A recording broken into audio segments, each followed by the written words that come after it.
আমেরিকার সাথে অবভিয়াসলি একটা আন্ডারস্ট্যান্ডিং হয়েছে জামাতের, বিকজ তারা চায় না বিএনপি পাওয়ারে আসুক। Clear, loud and clear. এখন এইটা অ্যাকচুয়ালি যে কনভারসেশন হয়েছে ওটা কিন্তু 1 ডিসেম্বরের।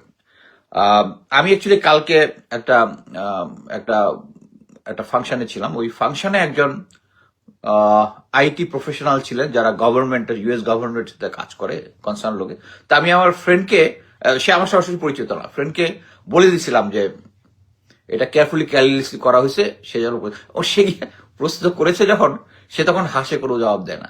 এতদিন যে বলে আসতেছিলাম যে আমেরিকা চায় না বিএনপি পাহাড়ে আসুক, এটা ফাইনালি অ্যাকচুয়ালি গ্রাউন্ড রিয়েলিটি। এখন আমি ওইটাই এক্সপ্লেইন করব যে আমি কোন কোন সোর্স থেকে কিভাবে জিনিসটা জানতে পেরেছি বা কিভাবে এখন আমি ফাইনালি শিওর হলাম। সেটা হচ্ছে, আপনারা দেখেছেন যে 2022-23 সালে যে বিএনপি যে আন্দোলন করতেছিল, একটা সময়ে আমাদের মনে হচ্ছিল যে আন্দোলনটা সাকসেসফুল হবে।